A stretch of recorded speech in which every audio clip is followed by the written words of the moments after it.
अस्सलामुअलैकुम, आप देख रहे हैं प्रोग्राम नया पाकिस्तान। मैं हूं मुबश्शिर हाशमी। नाज़रीन, 3 साल के तवील वक्फे और इंतजार के बाद नून लीग के कायद नवाज शरीफ ने गुज़श्ता रोज़ अपनी बेटी मरियम नवाज के हमरा मीडिया से इजहार ख्याल किया। मीडिया नुमाइंदों के साथ आज नशर होने वाली इस गुफ्तगू में साबिक वज़ीर आज़म नवाज शरीफ ने अपने और अपने अहल खाना के साथ होने वाली मुबैना ज़्यादतियों का जिक्र किया और अदालतों से इन ज़्यादतियों पर अज़खुद नोटिस लेने का मुतालबा किया।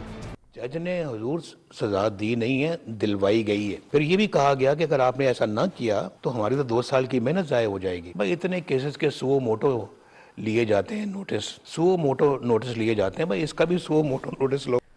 मियां नवाज शरीफ ने इस बात पर इत्मीनान का इजहार किया कि उनके साथ जो कुछ हुआ अब वो सब रिवर्स हो रहा है। जिन जजेस ने सजाएं सुनाई उनका भी एहतसाब होना चाहिए। ताला के फैसलों में देर हो सकती है, अंधेर नहीं होता। देर होती है, अंधेर। मैं तो कहता हूँ देर भी नहीं होती।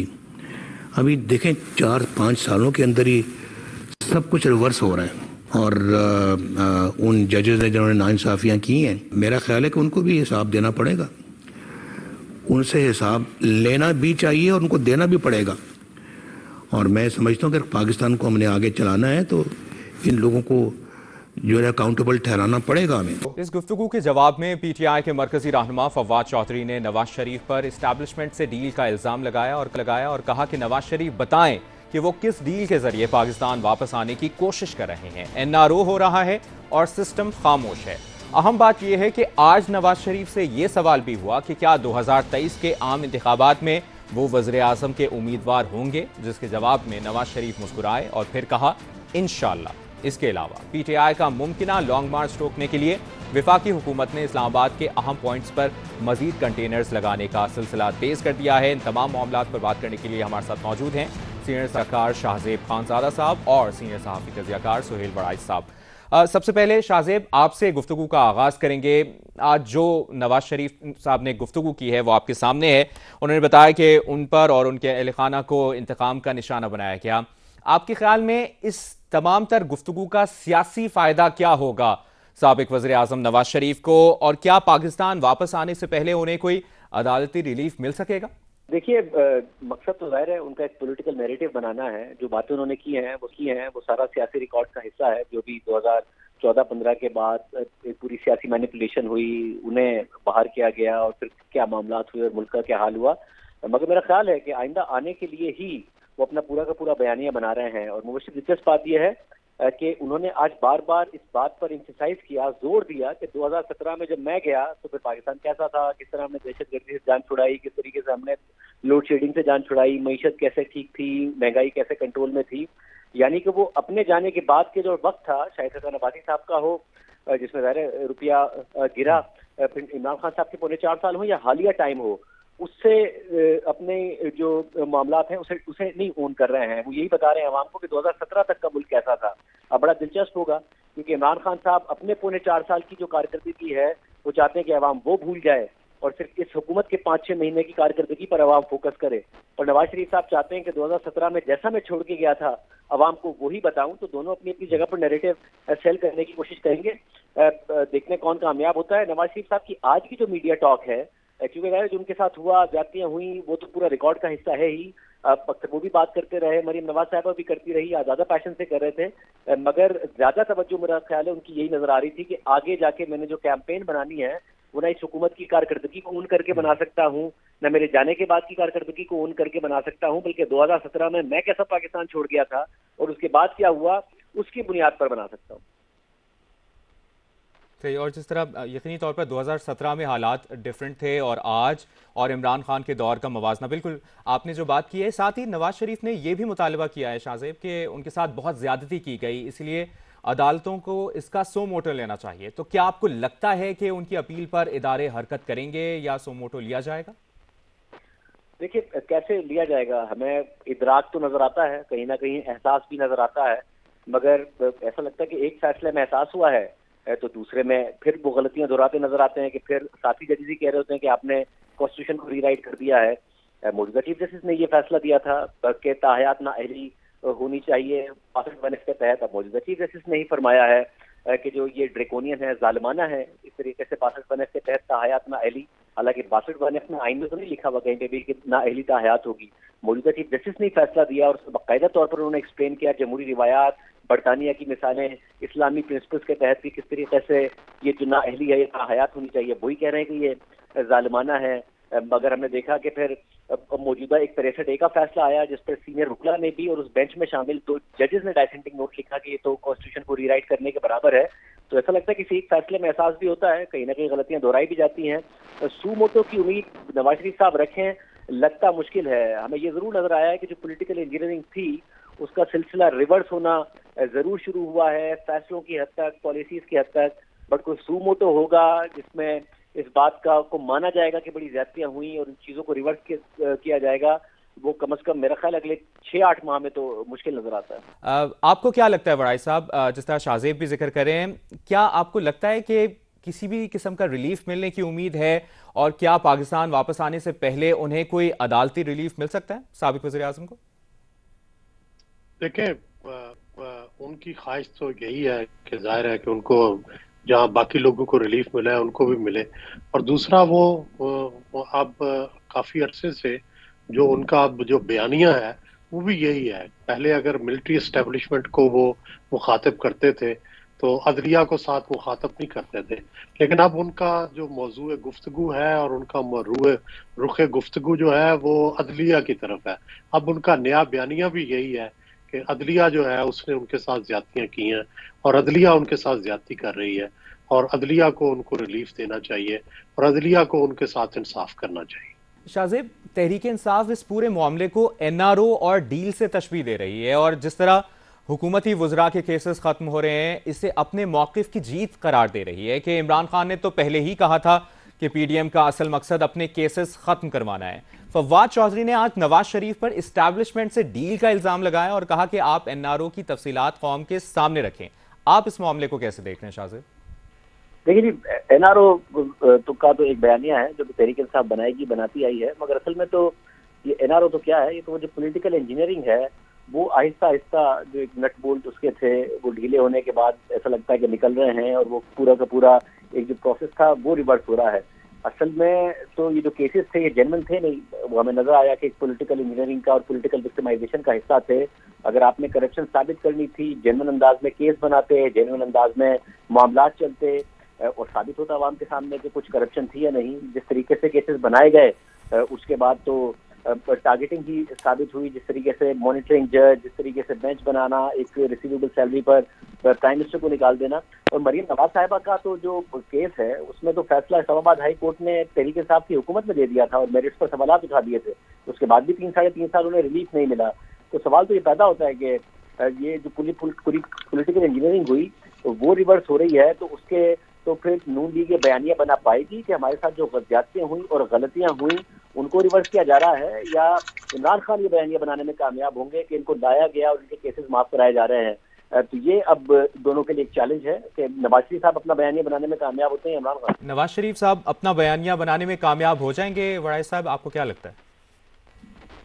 देखिए जी, अगर वो यकसू हो जाए और यार फोकस करें अदालतों में, एक तरफ केस लड़े, दूसरी तरफ बात करें, तीसरी तरफ ये सारे सबूत लाएं कि किस तरह उनके साथ अदालतों में ज्यादतियां होती रहीं, किन किन जजेस ने जो है वो उनके साथ ज्यादती की, क्यों की, रीजंस क्या थी, इसके पीछे क्या चीज थी। मुझे भी बहुत सारी कहानियां उन्होंने सुनाई हैं, उन्हें कहानियों का पता है बहुत सारे जजेस की।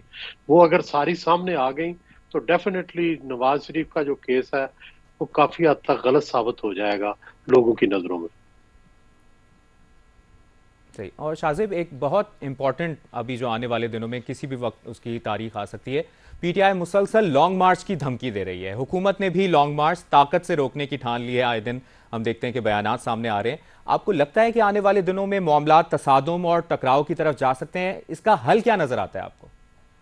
देखिए, जहां तक तहरीक इंसाफ है या खान साहब है, उनको तो जो इंस्टेबिलिटी है वो सूट करती है, एनआरकी सूट करती है। उन्होंने अपने एक्शन से भी साबित किया है कि पहले बेशक मुल्क डिफॉल्ट हो जाता, आईएमएफ का प्रोग्राम डीरेल कर गए, फिर जब बहाल होने वाला था तो शौकत तरीन साहब की ऑडियो से भी आपने सुना कि वो बेशक मुल्क डिफॉल्ट कर जाए, आईएमएफ का प्रोग्राम ना बहाल हो, उसमें पूरी कोशिश नजर आ रही थी। ये हुकूमत क्या ऐसे इकदाम करेगी कि उस तसादुम को अवॉइड भी करे, और तसादुम होता है तो जिम्मेदारी इमरान खान साहब पर जाए, ना कि हुकूमत पर आए, क्योंकि ज़ाहिर है उस वक्त भी आपको नजर आएगा कि दोनों तरफ से एक नैरेटिव मेकिंग हो रही होगी कि किसने गलती की। एक एडवांटेज जो हुकूमत को हासिल है वो ये है कि इमरान खान साहब को किसी भी धरने का या किसी भी ऐसे काम का कि जिसमें वो रेड जोन में जा सके, उनके कारकुन घुस सके, उसका अदालतों से रिलीफ मिलना बड़ा मुश्किल है। 25 मई को अदालतों ने उनको रिलीफ दिया था और जगह का तयन किया था, उन्होंने गारंटी दी थी, मगर उसके बाद उस गारंटी की खिलाफ वर्जी की थी। बाद में अदालत में उस मामले को टेकअप करना था, एजेंसियों को खुद चीफ जस्टिस ने कहा कि इसको हम मिसाल बनाएंगे केस को, एजेंसियों को 6 दिन का वक्त दिया, 7 दिन का, और रिपोर्ट मांगी, वो रिपोर्ट जमा हो गई, मगर फिर सुप्रीम कोर्ट ने टेकअप किया नहीं। उसी केस में जस्टिस याया अफरीदी ने लिखा था कि बादी नजर में ग्राउंड्स मौजूद है कि इमरान खान को तौहीन अदालत का शो कॉज नोटिस इशू किया जाए। वड़ाई साहब, एक तो जो शाहजेब बात करें, और जिस तरह अगर तशद्दुद या खून खराबा हुआ तो आपके ख्याल में इसका सबसे ज्यादा नुकसान किसको होगा, हुकूमत को होगा या खान साहब की सियासत को होगा? देखिए, दोनों को नुकसान होगा, मुल्क को भी नुकसान होगा। जाहिर है जब भी वायलेंस होती है तो मुल्क को तो नुकसान होता है, और दूसरा खान साहब की सियासत को भी होगा। खान साहब को नॉन वायलेंस पॉलिटिक्स सूट करती है, वो उसी के जरिए अब तक इतना आगे बढ़े हैं। 22 साल में वो ना गिरफ्तार हुए, ना उन्होंने कोई केसेस भुगते, तो उन्हें यही सूट करता है। इसके बगैर ही वो इक्तदार में आ गए थे, अब भी उन्हें यही सूट करता है। मेरा ख्याल है कि उन्हें वायलेंस वाली लाइन नहीं लेनी चाहिए। वायलेंस वाली लाइन जिसने भी ली है उसको फिर बड़े इब्तला के दौर से, बड़ी मुश्किल के दौर से गुजरना पड़ा है। दूसरा, खान साहब के लोग भी ट्रेन नहीं है। खान साहब के लोग लाठी चार्ज, आंसू गैस बर्दाश्त नहीं कर सकते, और ना ही उन्हें इस मरहले से गुजारना भी चाहिए। क्यों गुजारना है जब इसके बगैर ही पुरअमन जद्दोजहद हो सकती है, जब एक बड़ा जलसा करके आप पैगाम दे सकते हैं, तो क्या जरूरत है लाठियां उठाने की और आंसू गैस सहने की। सही, लेकिन जिस तरह वड़ाई साहब, एक तरफ हुकूमत ने पीटीआई रहनुमाओं की गिरफ्तारियां भी शुरू कर दी हैं, तो कल इसके जवाब में वज़ीर दाखिला राना सनाउल्लाह के वारंट गिरफ्तारी भी जारी हो चुके हैं। आज फवाद चौधरी ने दावा किया है कि जब पीटीआई लॉन्ग मार्च करेगी तो हो सकता है उस वक्त तक राना सनाउल्लाह गिरफ्तार हो जाएं। इस मामले को आप कैसे देख रहे हैं, क्या सूरत हाल बनती दिख रही है आपको?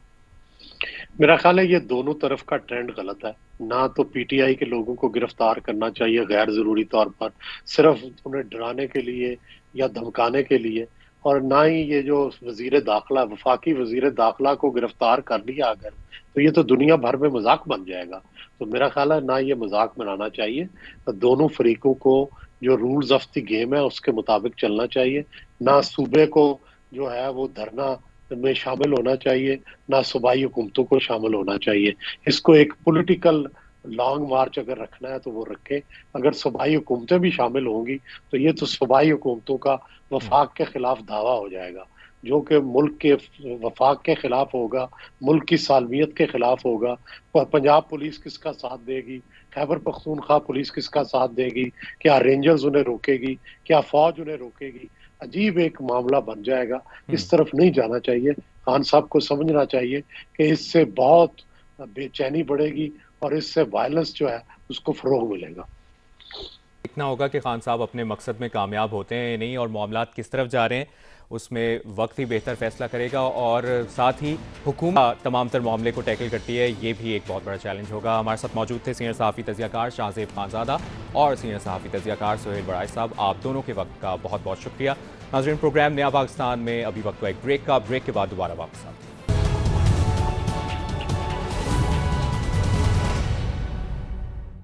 ब्रेक के बाद खुशामदीद। साबिक बरतानवी वज़ीर आज़म विंस्टन चर्चिल ने कहा था कि सियासत खेल नहीं, संजीदा नौयत का कारोबार है।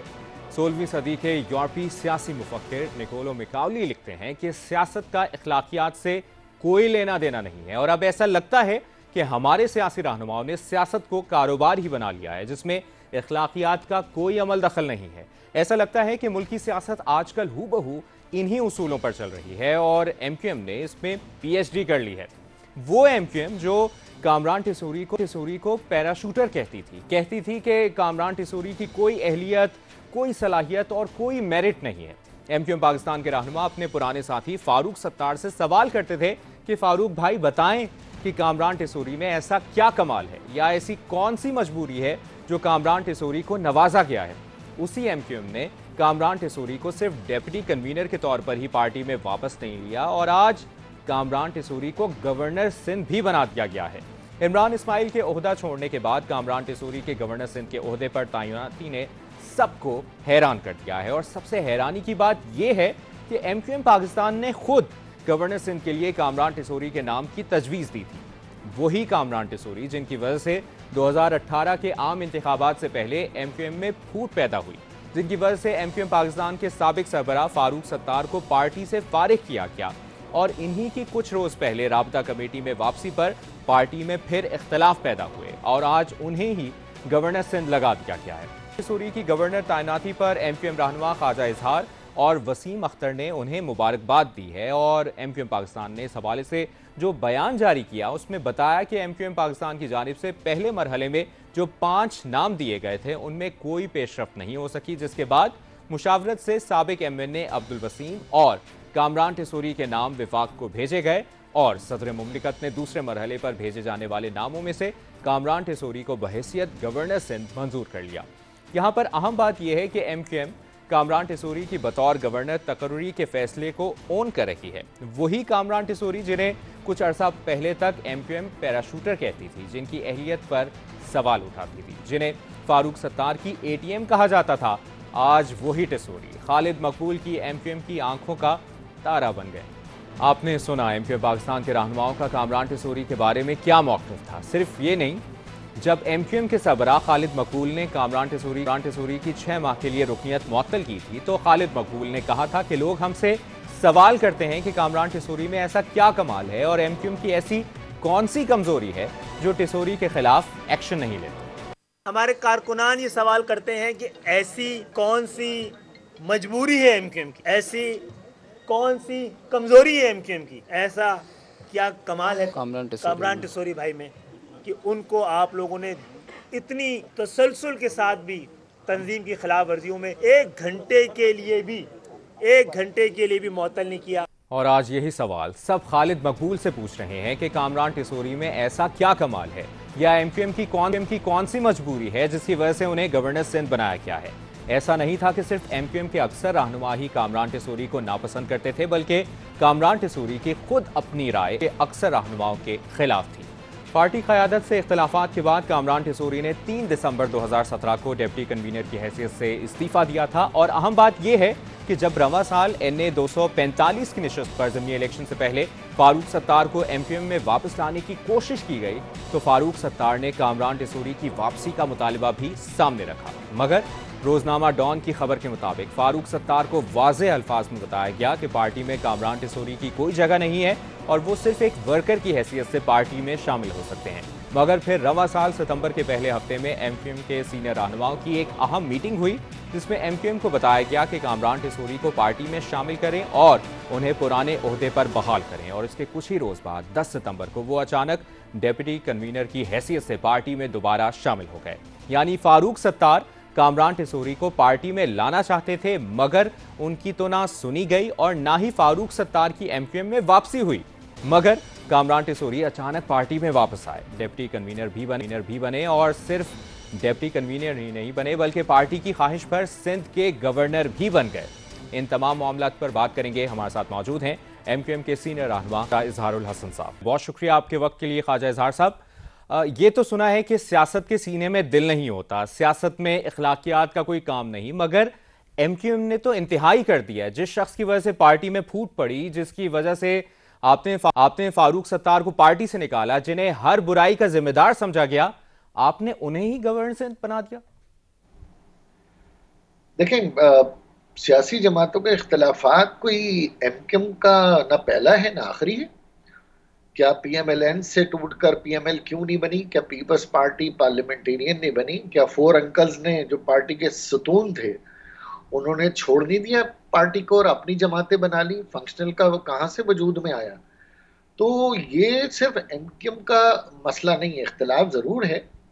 और जहां तक आपने बताया कि पार्टी में वजह इख्तलाफ बने और फिर फारूक भाई, तो वही गलती कहीं ना कहीं हुई जिसका इजाला फारूक भाई को भी करना चाहिए था और एमक्यूएम अपनी तरफ से इजाला कर रही है। जब खालिद मकबूल भाई ने प्रेस कॉन्फ्रेंस की तो सिर्फ कामरान भाई नहीं, पीएसपी से भी 4-5 नामवर हजरात डॉक्टर सगीर थे, डॉक्टर सगीर थे, वसीम आफ्ताब थे, वो लोग तशरीफ लाए और पार्टी ने उनको भी रिस्पेक्ट दी।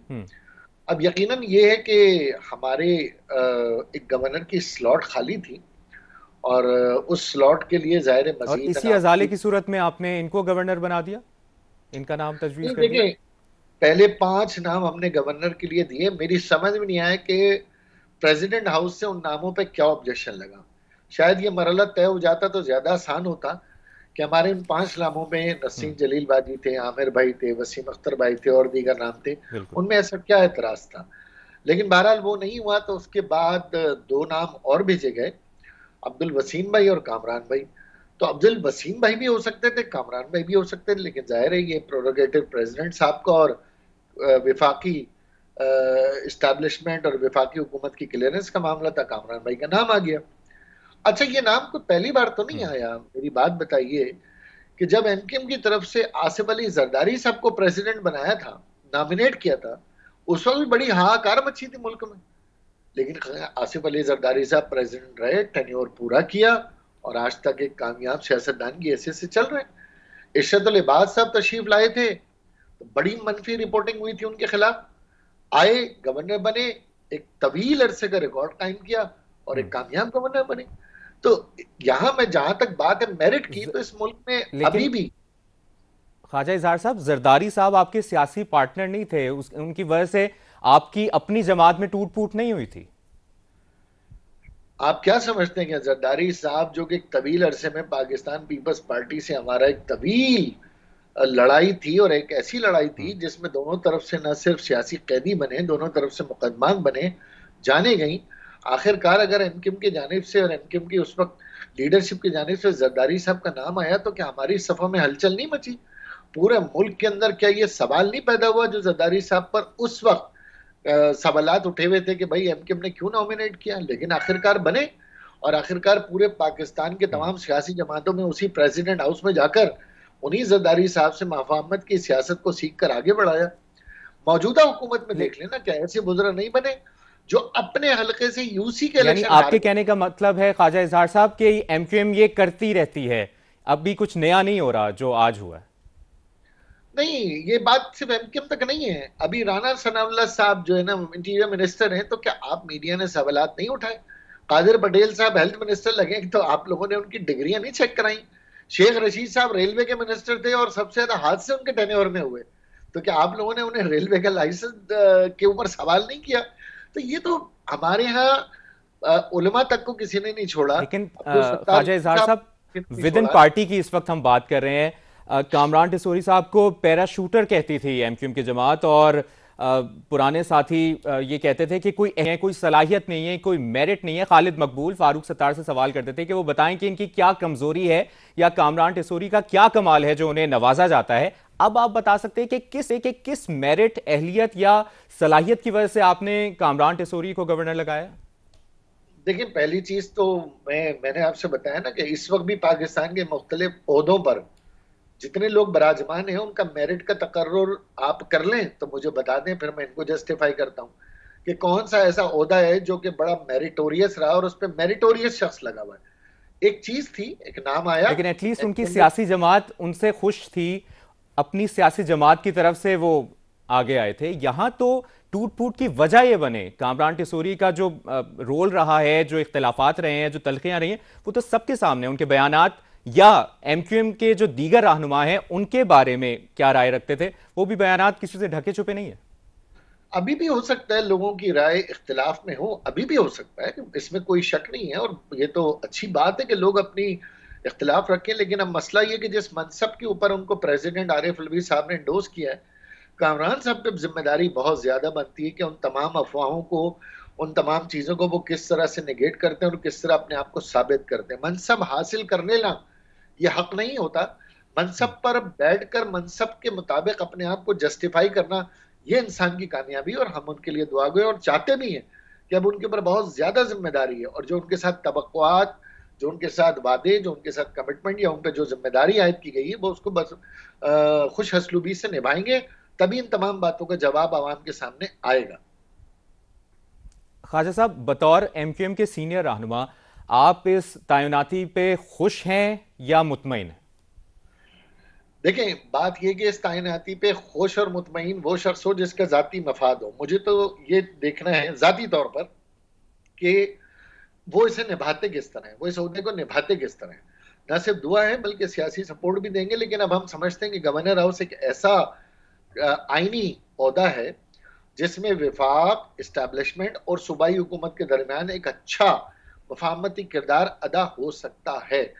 और खुदा ना खास्ता ऐसा ना हो कि कामरान भाई उसमें नाकाम हो, लेकिन असल अहलियत ही उनकी ये होगी कि वो उस ओहदे को कितनी खुश हसलूबी से निभाते हैं और एमकेएम के वोटर सपोर्टर्स को किस तरह से वो फैसिलिटेट भी करते हैं और विफाक और सूबे के दरमियान किस तरह मफामती अमल बढ़ाते हैं।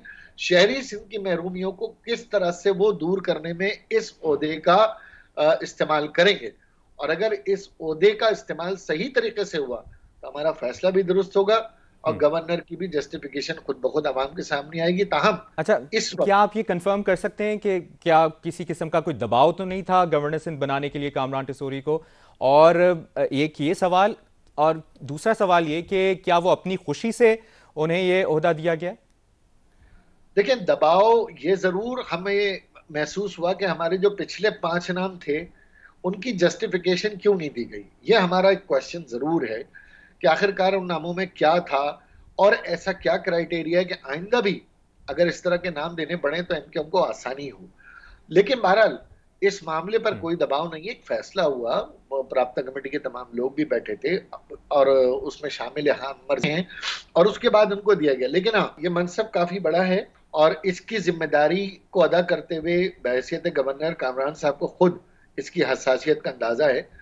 खुशी और गम, ठीक है ख्वाजा साहब, बिल्कुल। अच्छा, वैसे ये अलमिया नहीं है ख्वाजा साहब के फारूक सत्तार तो अभी तक पार्टी में वापस नहीं आ सके और जिसकी वजह से फारूक सत्तार के पार्टी से ताल्लुकात खराब हुए थे वो पार्टी में वापस भी आ गए, डिप्टी कन्वीनर भी बन गए और अब गवर्नर का ओहदा भी मिल गया।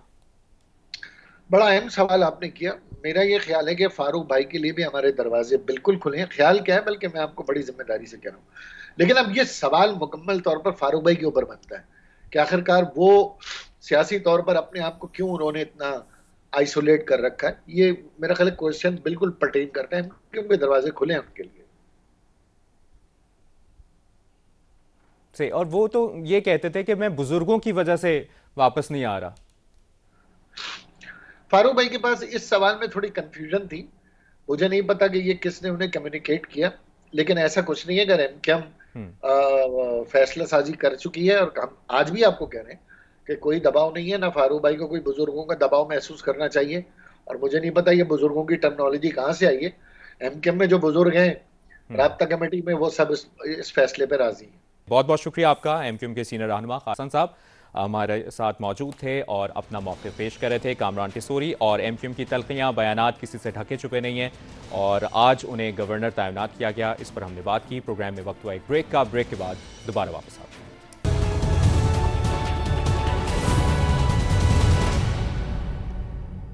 ब्रेक के बाद एक बार फिर बात करेंगे एमकेएम और कामरान टिसोरी के मामलात और कामरान टिसोरी की वापसी से मुतालिक हमें ज्वाइन कर रहे हैं सीनियर सहाफ़ी तज़कियाकार मज़हर अब्बास साहब। मज़हर अब्बास साहब, आप कामरान टिसोरी की वापसी और बतौर गवर्नर तैनाती को किस तरह से देख रहे हैं? देखिए, बड़ा अजीब और गरीब फैसला है और गो के अभी मैं एमकेएम का बयान देख रहा था और उन्होंने कहा कि जी पहले हमने 5 नाम भेजे थे। सबसे पहले नसरीन जलील साहिबा का नाम भेजा था, उसे जो है वो नहीं वो किया गया और फिर बाकी 5 नामों पे भी कोई हुकूमत ने रजामंदी जाहिर नहीं की। और फिर उन्होंने 2 नाम का जिक्र, जो मैं टिकट्स पढ़ रहा था कि 2 नाम का जिक्र किया उन्होंने, जिसमें एक नाम कामरान टिसोरी का था और फिर सदर मुमलिकत ने कामरान टिसोरी साहब को। लेकिन इसका एक पस मंज़र है और वो पस मंज़र ये है कि कामरान टिसोरी 2016 के बाद जब एमकेएम पाकिस्तान और एमकेएम लंदन अलग हुई थी, तो अगर आप लोगों को आपको याद होगा कि कामरान टिसोरी के मसले पे बहुत ज़्यादा इख्तलाफात हुए एमकेएम पाकिस्तान और फिर डॉक्टर फारूक सत्तार उस वक्त सब एक थे।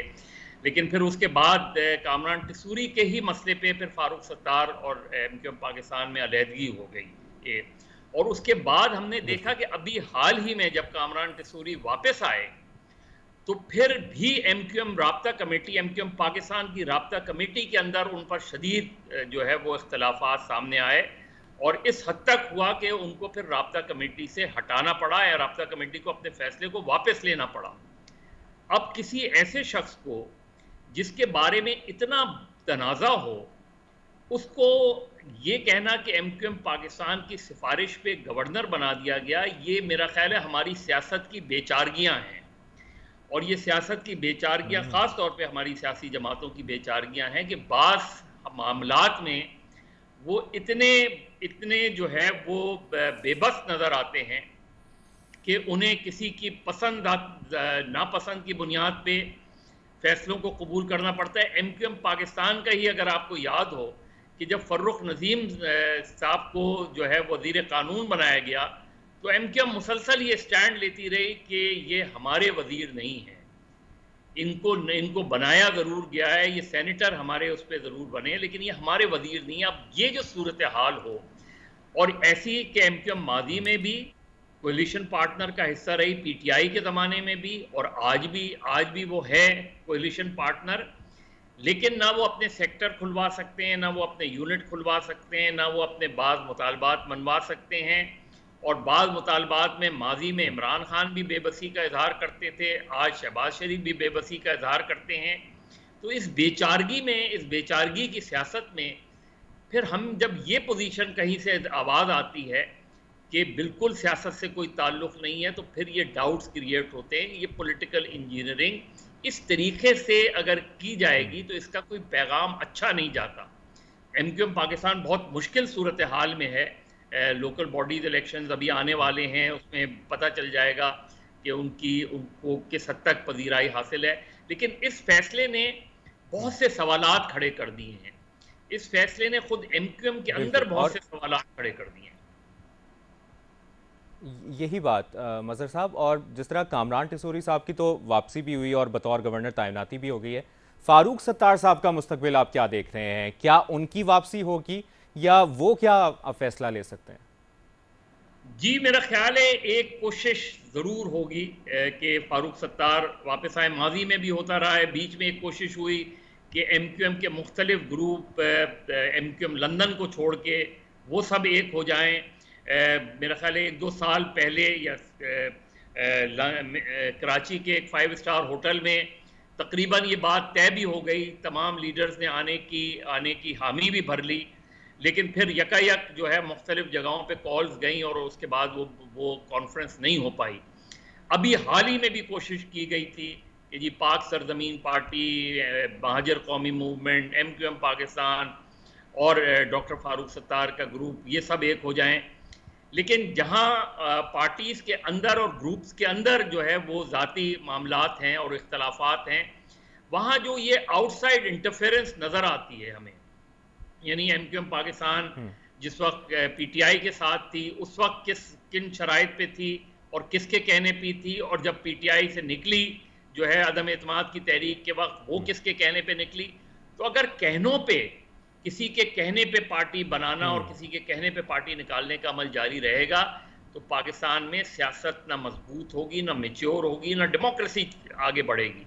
और सबसे ज़्यादा नुकसान इस शहर में इसलिए भी हो रहा है कि यहाँ पॉलिटिक्स को मैनेज किया जा रहा है, यहाँ सियासत को मैनेज किया जा रहा है। और यही सूरत हाल इस फैसले से नज़र आती है कि इसमें आने वाले वक्तों में जब ज़िमनी इलेक्शन होंगे, लोकल बॉडीज इलेक्शन होंगे और फिर आम इंतखाबात होंगे, तो वो चीज़ें जो हमने 2018 में और उससे पहले भी देखी हैं, लगता यह है कि हमें आइंदा भी देखने को मिलेंगी। और एमक्यूएम पाकिस्तान इस फैसले से उनको बहुत मुश्किल पेश आएगी अपने वोटर को और ख़ुद राब्ता कमेटी को जस्टिफाई करने की। और मुझे जो है, मैं इस चीज़ को रूल्ड आउट नहीं करता कि राब्ता कमेटी के कुछ मेंबरान ने इस फैसले पर बड़ी शदीद गम गुस्से का इज़हार किया है कि अगर यही सब कुछ करना है तो इससे बेहतर है कि हम अपनी दुकान बंद करें। यकीन तौर पर ये बहुत से सियासी हलकों के लिए काफ़ी हैरान कुन बात थी। आपने वक्त दिया मज़हर अब्बास साहब, सीनियर सहाफ़ी तज़कियाकार हमारे साथ मौजूद थे, बहुत बहुत शुक्रिया आपका। प्रोग्राम नया पाकिस्तान से फ़िलहाल इतना ही, इजाज़त दीजिए, अल्लाह हाफ़िज़।